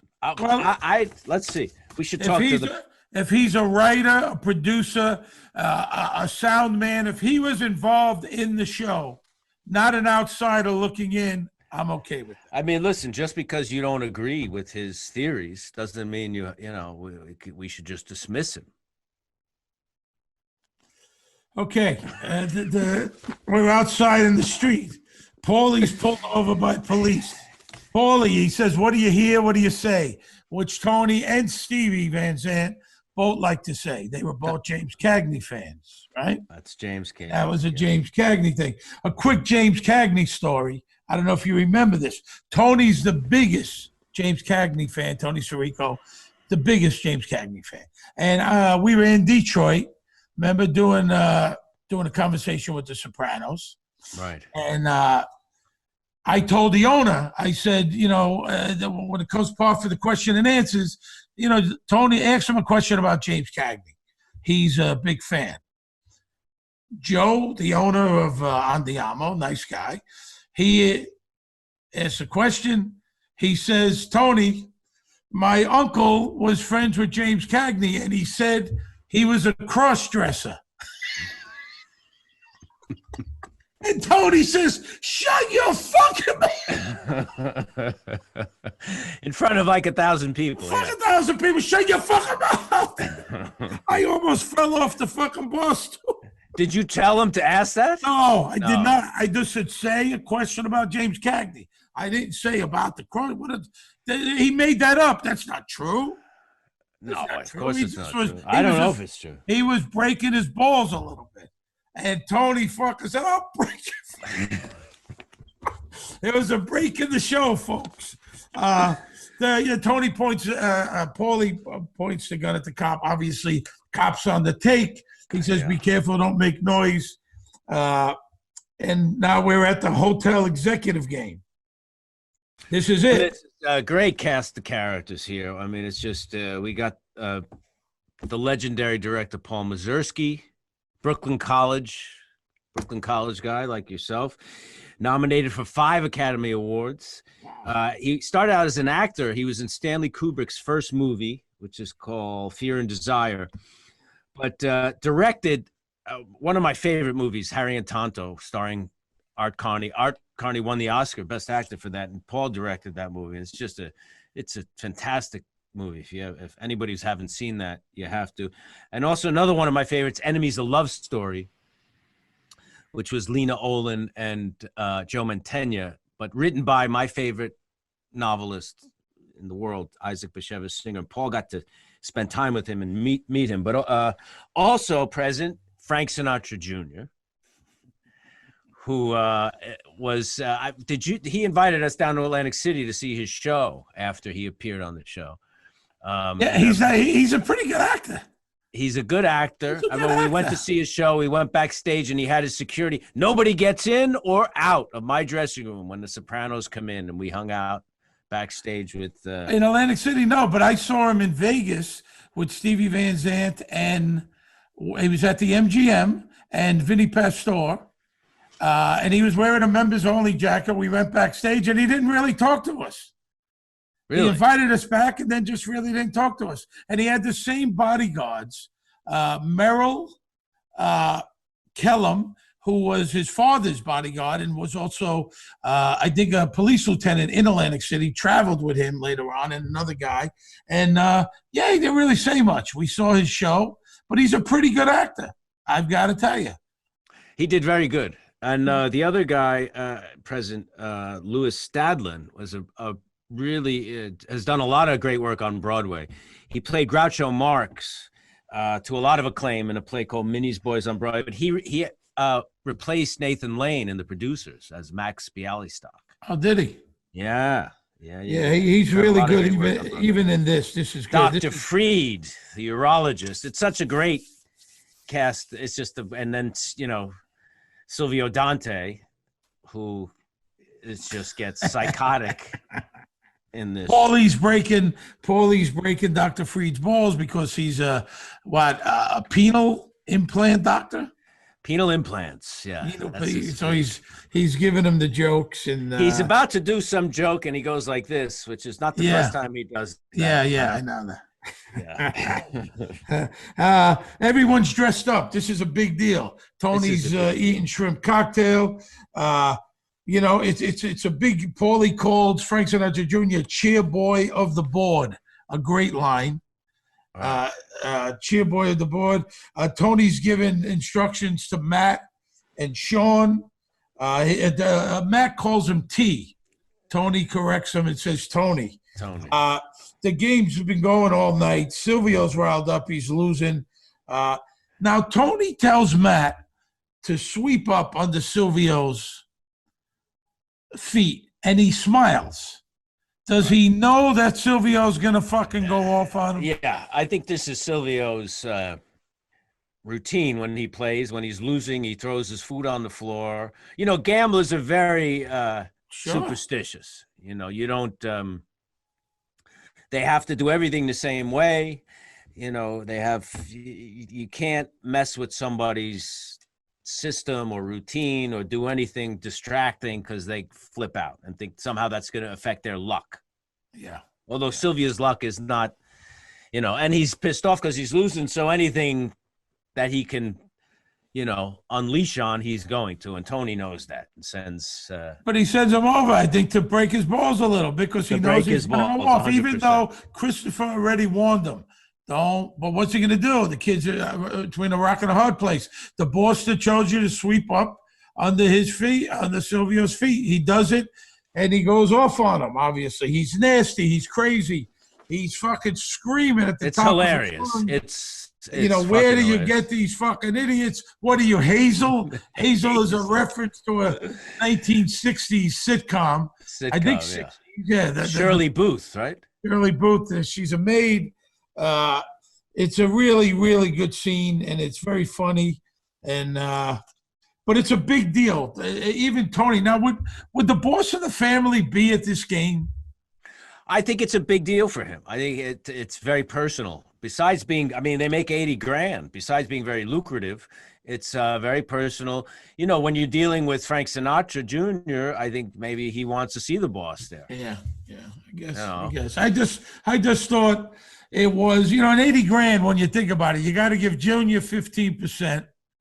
You got to cut it up a lot of ways. I mean, it's good money. It's not cash, not bad. That's not a bad night's work. Is that what you're gonna do? You're gonna start having poker games, taking a cut? I should, huh? Yeah, why not? I'm not a poker guy. Stevie's great in the scene, though. I love what he does. He's so psychotic. He gets so fucking. I mean, you haven't seen him that angry in the show yet. No. He's the voice of reason. He's the voice he keeps Tony calm, and now he just goes off. You cheese fuck. Yeah. He calls him a cheese fuck. Get me more food.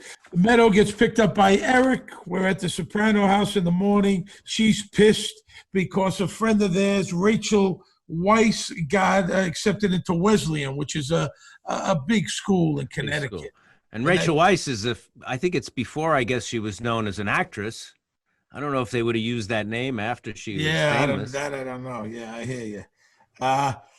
The executive card game, we go back to that. Chris wakes up Tony. Tony continues. How we 9 o'clock in the morning. They've been playing for at least 12 hours. And what I forgot to say was Robert Patrick, Davey Scatino, knocks on the door earlier, and he says, he knocks on the door and he says, I'm friends with Tony. Christopher answers the door, and Tony comes to the door. They go outside and talk. He tells him to go away. And he weasels himself in. He weasels his way in, and they give him $5,000 to get started, right? Right. Chris wakes up Tony. The game is continuing. How are we doing? We're slowing down. Tony says, how much is he into us for? 45 boxes of ziti. $45,000. And that's real. That happens. That's a lot of money. And he tells, Christopher tells Tony, he said you okayed the last 10. So this guy's just a liar, degenerate, a desperate guy. Richie walks in. And immediately, the fact that Richie shows up, the tension just jacks up in the scene. Because you're going along, it's kind of, the card game's there, and it's funny in the last scene, and it's going on. Now everyone's tired, and all of a sudden, oh, yeah, here's, now let's ratchet up times 100, because he walks in, look at this fucking lineup, which I love. And it's what, 9 in the morning? 9 in the morning, and then he says, hi, Rich, which is the wrong thing to say. First, he's avoiding him. And he says, hi, Rich. And David Proval, Richie April just says, hi, Rich. Yeah. And he grabs him, and he threatens Chris. Chris tells him to take it easy, whatever, and he gets in his face. He doesn't give a fuck. He said, don't threaten me. And don't forget, Christopher is not a made guy, but he's a killer in his own right. He says, I'll put one in your head. He goes after Davey. Richie April, it's a good scene. Richie April comes in kind of in a good mood, kind of happy. He woke up, he slept all night. These guys are all fucking smelly and stinky and half drunk.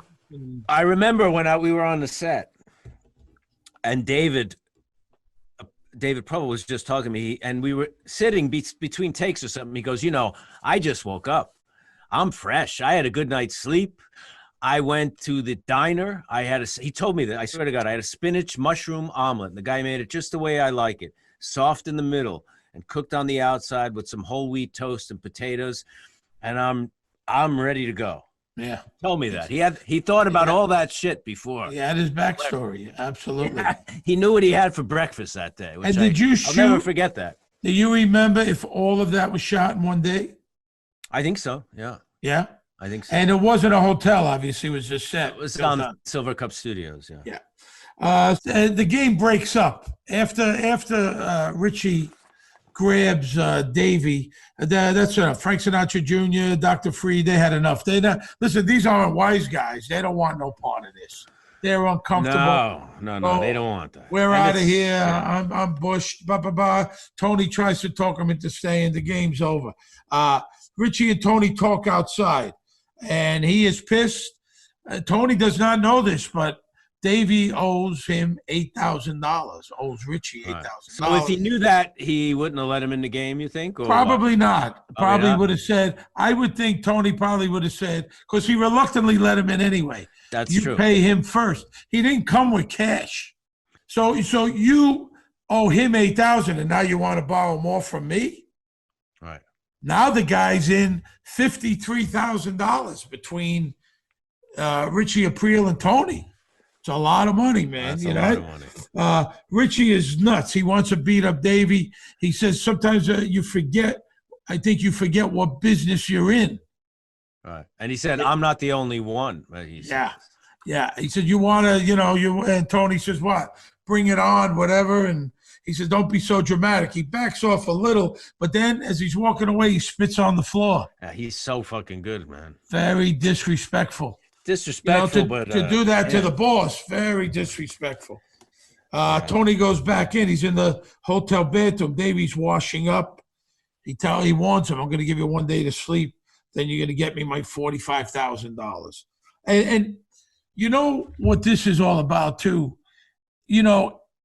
Like Junior talked about earlier about the credit card companies. They don't want you to, they don't want you to pay in full. So, that's where they get you. Now you're Shylock in the money to them. So 45,000, 5% a week, and you don't touch the principal. So what's that? 45,000. That's about 5%, 9,000. 2,200 a week. Is that what it is? 10% of 4,500. So yeah. So there you go.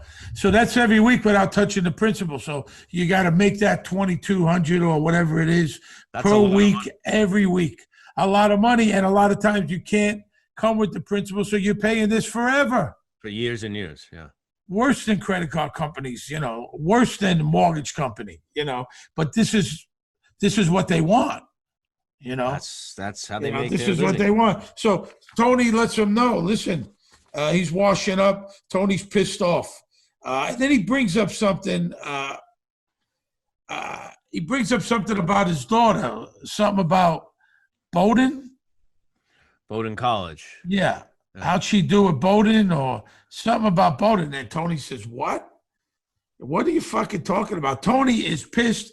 This guy misrepresented. He didn't know he owed Richie Aprile money. He wants this money in 2 days, and that's it. He's going to send somebody over there with 5%. Every Saturday, yeah. Tony's pissed. The 80 grand that they made, they're toasting, they're having champagne, they're having breakfast. Did they make that? They get cut of every pot. That's how that works? They rake it, yeah.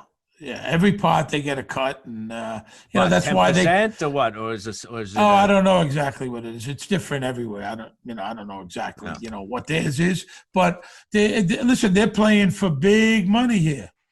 There's the one thing, 2,400 bump over and over and over. It's a lot of money. These pots. All right. Well, if it was 80 grand, if it was 10%, then that's 800 grand. It's a lot of money. I don't know if it's 10%. I don't know if it's that much money, but that's why they bought all the fish and the shrimp and the thing and the liquor. It all comes out of that off the top. Yeah. And they're very proud. Now, Silvio is in on it. He's in on the cut, even though he was gambling, as was Paulie gambling. I'm not saying they were cheating, but they want to have fun. But they were in there to keep these other guys going, obviously. Oh, that's what they do, yeah. Sure, they need bodies, and so they're keeping them going. I mean, who was playing? Davey? Well, and he wasn't even there first. Dr. Davey, Freed, Dr. Freed, Frank Sinatra Jr., and Mazursky? Or was he just dealing? Mazursky's just dealing for the house. All right. So it's really Sunshine. Mazursky's character's name was Sunshine. It's just 3 guys. Tony's very proud of it. He says, remember Uncle Junior was prick even back then. He used to chase them. Soprano House. Meadow and Erica rehearsing. Meadow and Erica rehearsing. Tony bangs on the door. It's 3:20 p.m. Now, do you have a theory about 3:20, or is it just 3 o'clock? I don't have a theory about 3:20. I think you're reaching, Steve. You got to reel it in a little bit with these. You're looking for stuff everywhere now. So she says, oh, by the way, Uncle Bob's father-in-law died. Tom's that's Barbara, brother. his Tony's brother-in-law's father. Yeah. Yeah. And Tony's like, what, did you find out anything? What? How? Like she doesn't, and Jamie Lynn Sigler's great in this, just like a teenager. Like, what? I don't know what the fuck you're talking about. Not that big of a deal. Right? Yeah. Tony's explaining to Melfi at Melfi's office. Gust of wind knocks him off the roof. And I remember in the Isabella episode, wind's kind of a harbinger of death. And we're talking about wind again. She brings up Carlos Castaneda, who I've read every Carlos Castaneda book. I was really into him for a while. Yeah, the first one was the most famous, The Teachings of Don Juan, but he was a UCLA anthropology student who went to northern Mexico and met with a shaman, basically, who he didn't know was a shaman at first, and went through this whole apprenticeship of training in this ancient Toltec. Toltecs were indigenous people in northern Mexico. Toltec shamanistic training, and went through all this stuff, and then taught it to certain like disciples in the U.S. for many years. It's very interesting. So she quotes that, and he says, "Who listens to prize fighters?" So who does he think she's talking about? I don't know. Carlos. I tried to look that up. I tried to look up a name that could sound like a prize fighter. Right? Ali, maybe. I found out. I have another uncle, and he's explaining to 65 years old, blown off the roof. He just retired a day ago. And I looked up who might be the fighter. George Cavallo. He fought him. I don't know if that's what that is. Ali fought George Cavallo after he got out, after the break there. Don't know. But so he explains to Melfi about that. The happy wonder. Now you could join the rest of the douchebags. Right. And then he also brings up Uncle Eckley, that he's got this uncle that he never knew about. And does that make you feel better coming here? Yeah. And I don't think it does. It doesn't make him feel better, does it? No. And I don't know why Tony's so hung up on that. I guess that they kept it from him all these years. I guess that's a heavy thing. I guess so. Yeah. I don't know. Me personally, I don't talk to my father's two brothers, so I could give two fucks, Right. To be honest. Tony's father's wake. Now they give Tom's boost at funerals. Sure. I didn't know that. Yeah. You don't give a boost at a funeral? Well, listen. No. Okay, so people, we talked about a boost in the past. That's an envelope with money. Weddings, communions, parties, baptisms, birthday. Yeah. You give a boost. I don't. It's an Italian thing, but it's more of a back east thing, more than anything. Because I Jewish families at their events, bar mitzvahs and stuff, you give a boost, which is cash or a check in an envelope. And no, but at a funeral, I never because but usually you give it if if the family maybe can't afford to the widow or something, if she's left with kids. So I think Tom is collecting it for probably the widow, if he's got kids, to pay for the funeral, which could be quite costly. So they're giving it a boost. Richie and Tony are giving it a boost. To help it along. Sometimes they'll pay for the whole thing, but it usually depends on that. Yeah. Though I did see one funeral, they asked for it in the email. Kind of like that's a little different because then you're saying that there's some need here and that if you want to help, you can help. But just as a thing, because this is an older guy. If he's leaving a widow, she's old. right? She's Yeah, in her to 60s. help with the funeral And you know, costs. Tom, the actor, was Tom was played by Ed Vassallo, who passed away in Yeah, 2014 yeah, of yeah. We cancer. talked about him. He was a sweet guy. I worked with him. And a very I good had actor. numerous scenes with him. He was a sweet, sweet guy.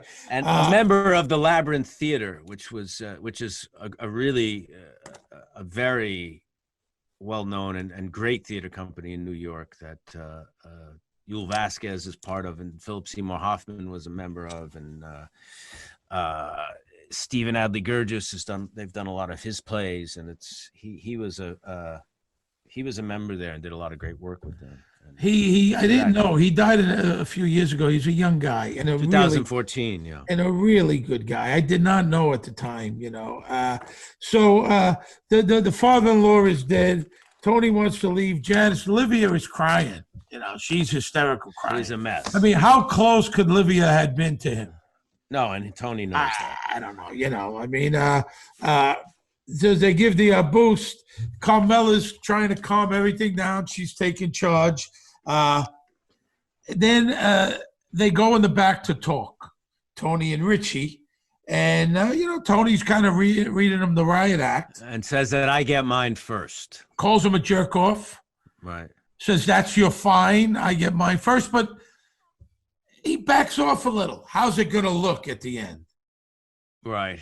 Instead of just saying I get mine first. Period. I get mine, you get fucking yours. Even though he owed Richie first and Tony second, but Tony's the boss and he's getting him paid first. That's how that's going to work. And how's it going to look? And he don't like that. Richie don't like it.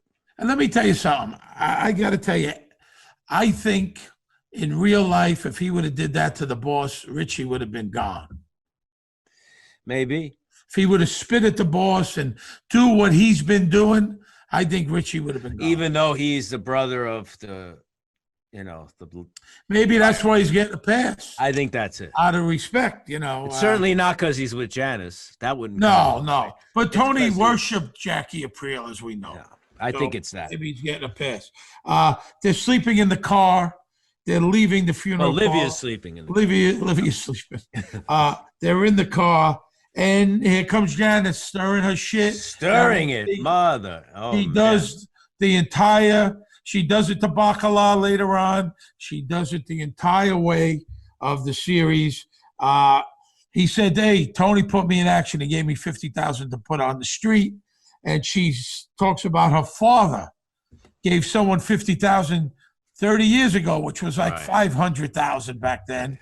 And mailmen make more than that. She says she really just sticks it. Yeah, I mean, she's fucking, and you see, he gives her some dirty looks. She is just a fucking evil troublemaker, Janice. I got to tell you, you know, they're both evil. Yeah, they're the match made in heaven. And Livia's out cold. She's exhausted from all the crying. Sporting good start. Tony walks into Davey's office. Hey, what do you think? I'm still on the school bus. What do you have for me? He says, I'm tapped. Tony punches him. I guess Davey's crying. He's a con man. This is what they all do. I'll get my local chain. Tony doesn't want to do this. It's not really. No. But he's got to do it, and he knows it. And he sent someone there to collect, and he disappeared. So he's playing games. You know, maybe he doesn't know. You know, maybe he's disrespecting Tony also. Oh, yeah. He's not paying. Artie's restaurant. So he goes to Artie Bucco to borrow 20 grand. Artie Bucco. Great scene. Definitely not going to, he's barking up the wrong tree. It's a great scene. He swears on his kids. You know. Artie says, would you knock up the Tybo broad in the store? Tybo used to be a kind of a type of exercise. I did a thing. Billy Banks. Billy Banks. Good man. Good guy. Really? You did a video with him? No. See, you're being a fucking smart. I'm not. What? You just said you did a thing with him. Do I look like I don't know what you did. What the fuck do I know what you're doing? You're doing videos with Tybo guys. You just said it. I did a thing with him. What'd you do with him? I did an appearance with him. All right, well. I did an appearance in Lexington, Kentucky with him. He's a good guy. What'd you do there? Appearance for what? There was like a bunch of different celebrities. You know, you, Billy Banks, and who? Well, I'm a half-ass celebrity. Billy Banks, Dominique Wilkins, some soap opera people. Great basketball player. You know, like we did in Pittsburgh with Franco Harris. Franco Harris. That was one of those. And he was a good guy. I liked him very much. All right. Great song in this scene, by the way. Love is Strange by Mickey and Sylvia. Classic. Really good one. Davey's driveway. He pulls up. He sees his son's SUV. Looks for an excuse to take it from him. Very sad. Really, really horrible scene. Oh, Sad. Scumbag, desperate. You're yelling at, this is a nice kid. Look what you're doing. You completely lied. You know, and the mother's going, you got to apologize. Does the mother not know what's going on? Maybe not. Sometimes people don't want to see the truth. They keep their head in the sand. Maybe he hides it as best he can. Who knows? But it's really sad. I mean, he's got a good business. I mean, it's a big store. It's like one of these big fives. It looks like something that might have been in the family, like his father might have started and he inherited that kind of thing. You know, been in the neighborhood for years, a fixture. Everyone goes there forever. And he took it over because he was into sports, which we find out at the beginning of the episode. Yeah. But it's so sad. And it's probably a good business, but the way he's gambling, there's no getting out, you know. No. I mean, you know. Now, this is something. So he pulls away. Obviously, he's going to give this truck as a partial payment or whatever. What do you think he gets for the truck off his debt? So he owes $45,000, 20? No, maybe 15? 20. Yeah, maybe 20. I don't know at the time what it cost. Something like that, right? It's pretty new. Yeah. Takes his son's truck. Now, this is something that I got to question. Tony's judgment. Yeah. Would you give her good friend, classmate's truck? Maybe he should have had it painted first, maybe. No, but that being dead serious now. Come on. This is a little, I mean, I think it's in bad form, man. I mean, you're giving your daughter. So does she. She thinks it's in bad form. Well, I have to agree with her here. You're giving, I mean, why don't you wait till they graduate? Wait down the road. Bring deliver the truck to the Bing and leave it there. I mean, right then and there, the kid had the truck that morning, and now you're giving it to his classmate. She's going to drive around with it? That puts her in a bad position. He should have had it painted. Absolutely. Well, I don't know if painted would have did it, but you know what I'm saying. She knows right away that it's Eric's Jeep. She runs to her room. Very bad, kind of a Tony Soprano doesn't make moves like that. I'm surprised. I'm a little surprised. I mean, you know, clouded judgment. Clouded judgment, yeah. And then Tony blames, Meadow kind of is saying he didn't do anything to you. What does he have to do with his father? And then Tony says to Carmela, do you see this is you talking?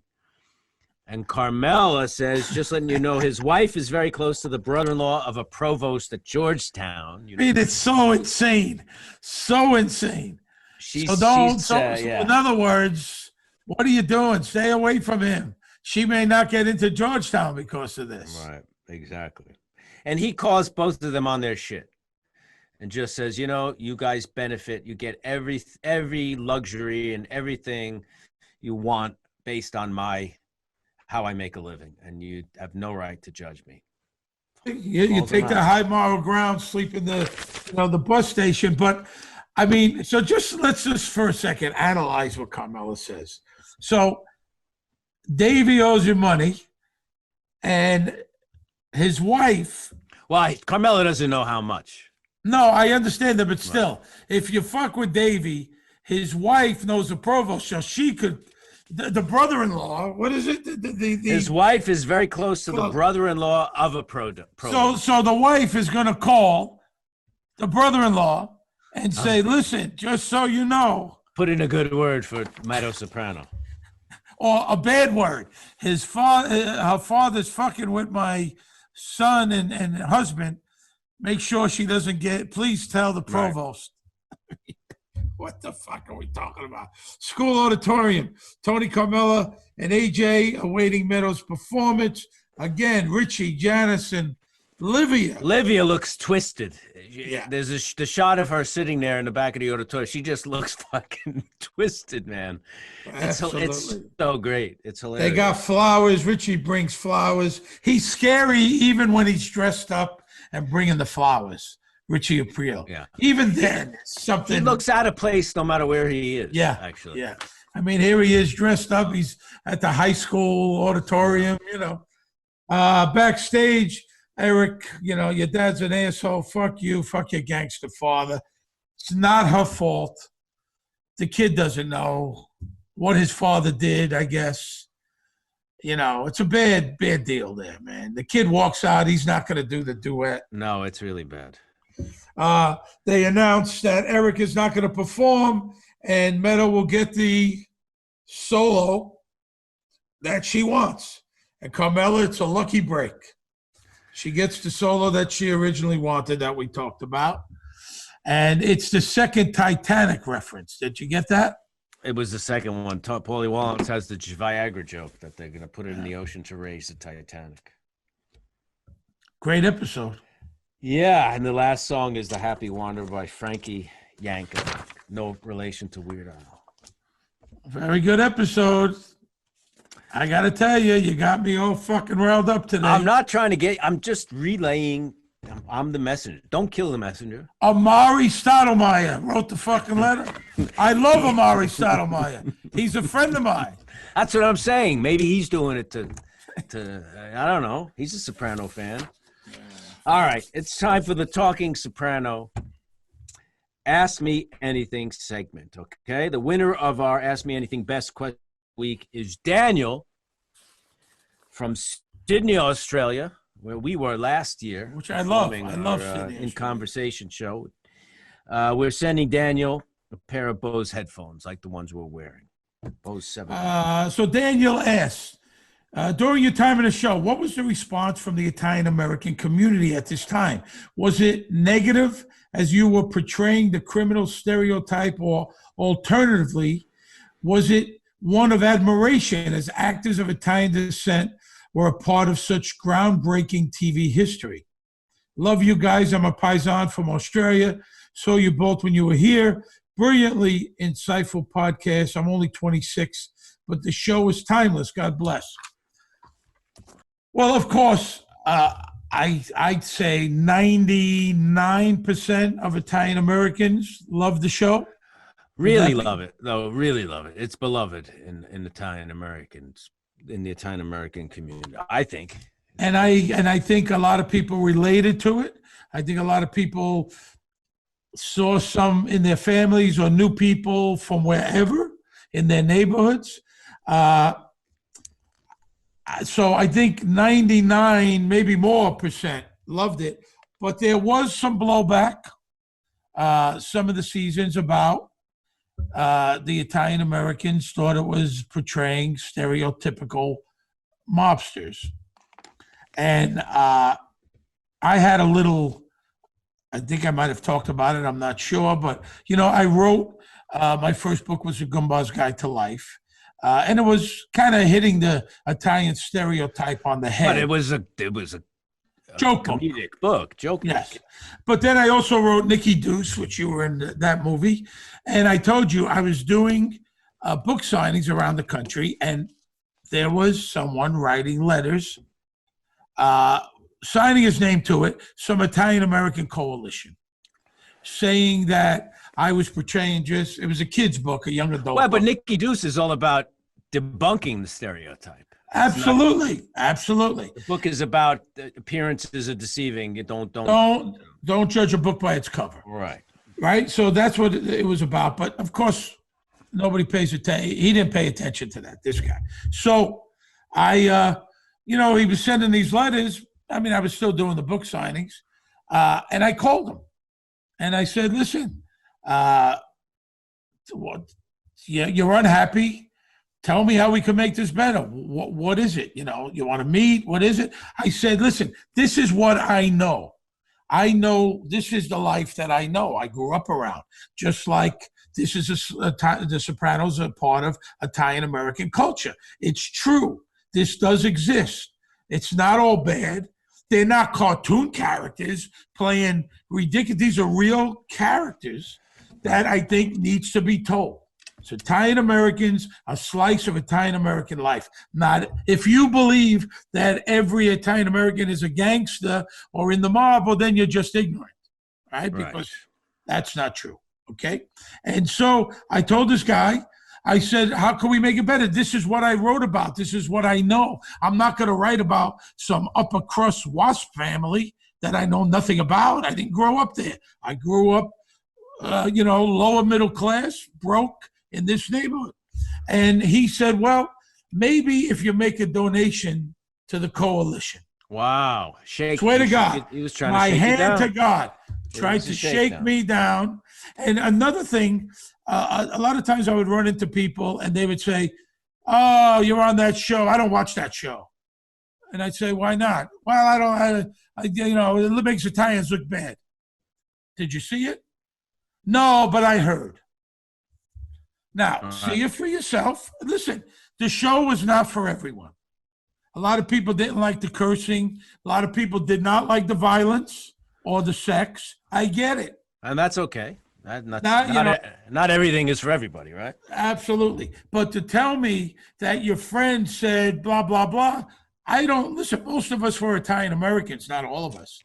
I mean, they weren't making us look bad. We wouldn't have done it. No, of course not. I mean, I remember early on, I went on The View, and Joy Behar said, why are these things always making the Italians look bad? And I had to explain and just say, we're not saying all Italian Americans are gangsters at all. When we spoke to Lorraine about it, just saying that Melfi is a great example that the show is not just about gangsters. And if anybody has a right to complain about that, then it's the gangsters, but it's not meant to represent the whole experience of being Italian American. You know what I mean? Absolutely. My dad was a bus driver.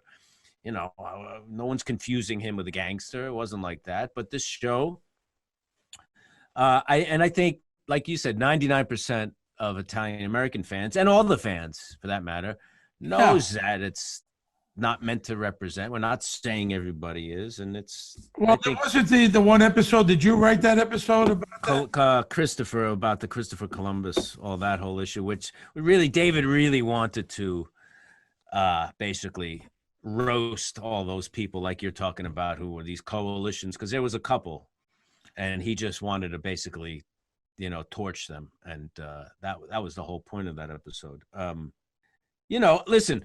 50 years before The Sopranos was a very different story with Italians, because they hadn't quite really assimilated. They were discriminated against when they first came over here as immigrants, and it was very hard for them to, rise in society and climb the, the ladder and the hierarchy. And it was, but by the time The Sopranos was on, it's a very different story. You know what I mean? Yeah, absolutely. I mean, listen, people will, some people like to complain, whether they really felt that way or not, or it's hearsay. Yeah. I don't know, Right. If you don't like something, I know the way I am. If I don't like it, I turn it off. Something offends me watching, or I don't like a restaurant, I never go back, blah, blah, blah. I'm that guy. Right. So, Daniel, wonderful question. I love Sydney. Hopefully we'll be back there, and enjoy your Bose headphones, man. All right. Thanks for listening. And remember, new episodes are released every Monday. Please subscribe to the Talking Sopranos podcast wherever you get your podcasts. Follow us on Twitter and Instagram, and please like us on Facebook. Our executive producer is Jeff Sussman. Producer is Andy Verderam. Our music was composed and performed by Elijah Amatin. You could hear more of Elijah's music by clicking the link on our website, talkingsopranos.com.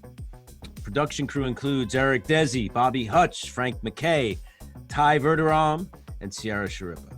Talking Sopranos is a Pod Jams production. All right, pal. Thank you very much to Lorraine Bracco, who was just a wonderful guest. And great guest. Great to see her, and hopefully she'll be back. And you do your investigation there, Michael. Oh, yeah, I'm on it. All right. And I'll talk to you. See you later. week. Okay. See you, pal.